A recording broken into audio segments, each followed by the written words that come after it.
72% of businesses have already adopted AI in 2026 in at least one function. 2 years ago, that number was just 50%. And here's the stat that you should be concerned about as a business owner. 83% of growing businesses use AI, while only 55% of declining ones do.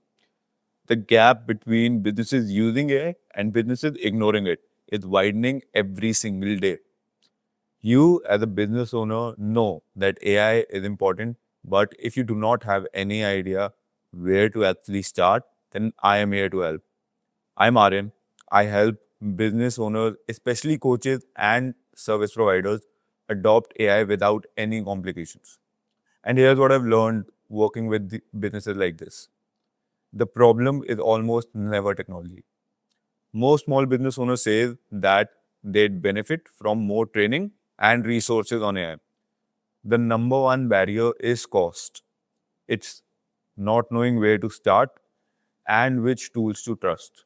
So let's fix those problems step by step. First thing I need you to do is I need you to stop thinking in terms of AI tools and I need you to start thinking in terms of business problems. The mistake here is to think about any AI tool, getting excited about it, using it for a couple of weeks, and then nothing. It might just become another subscription that you don't use. That's backward thinking. You are starting with technology and then thinking about a use case for it. The better way to do this is to start with a business problem and then find a suitable technology to solve that particular problem. Before you touch any tool, I need you to answer, where does my business wasting time, money, and other resources? It might be 10-15 hours on emails that you spend. It might be lead response delay. It might be the proposals that you might not able to send because of some issue.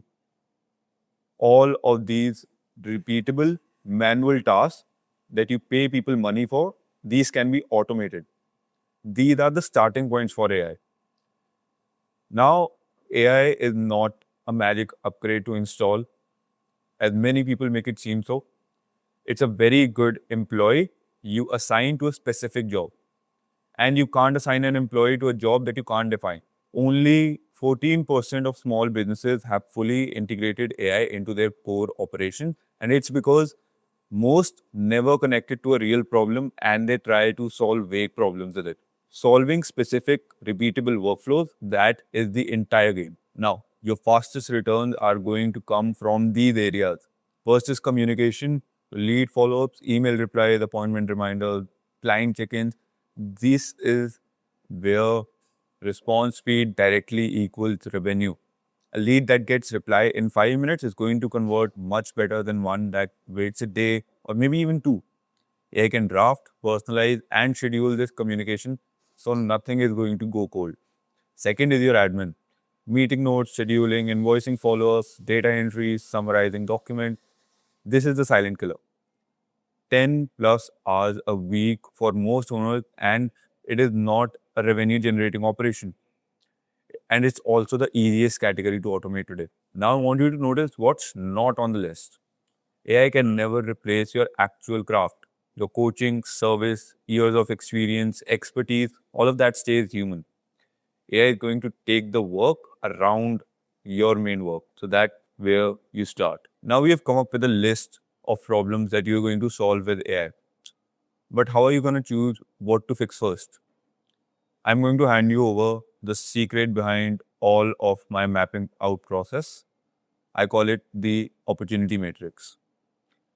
I want you to take every problem on your list and score it based on two things: impact, how much time or money would fixing a manual workflow actually save you, and second is effort, how hard that fix would be to implement in terms of cost, setup time, or disruption.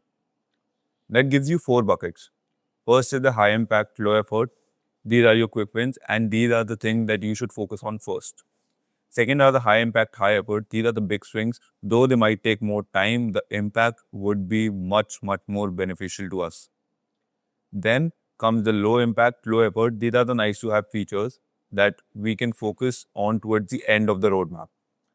Then lastly comes the low impact, high effort.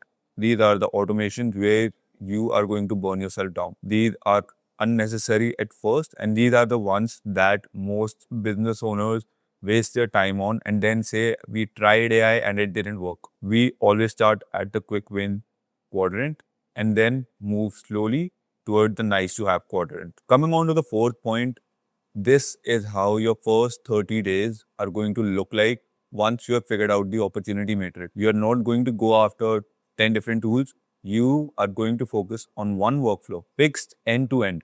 I want you to take one workflow, like let's say it's lead follow up for you from the quick wins quadrant. And in week one, I want you to observe the workflow as it is done right now.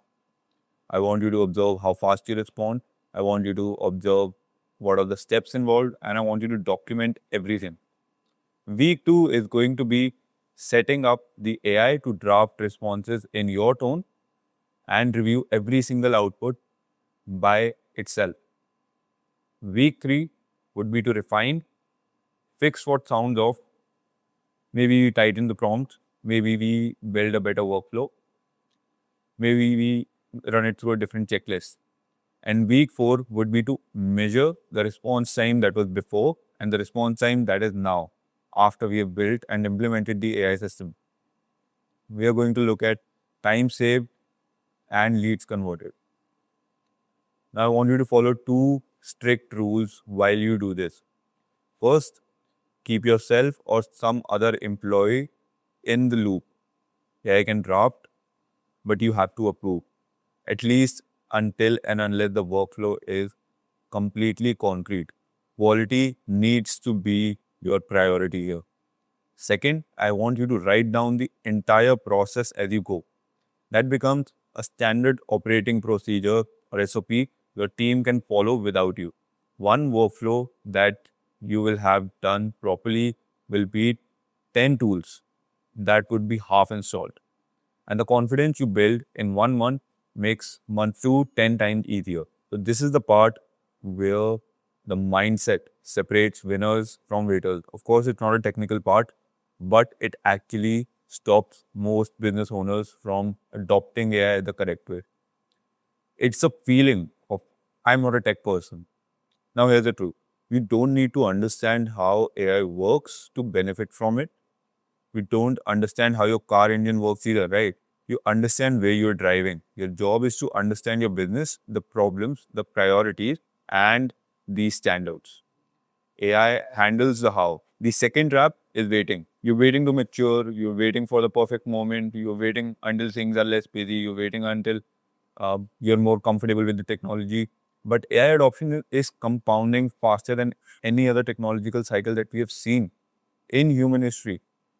It's faster than the internet and it's going to beat every single technology as well. Every month you wait, your competitor system get better trained, the team get more fluent, the cost drops. They become more efficient, they save more time and more money. This isn't about becoming an AI company. It's about not becoming the business that customers quietly notice is slower and more expensive than the ones down the road. 91% of small businesses using AI properly say it boosts their revenue. The business winning with AI isn't smarter than you, they just started better than you.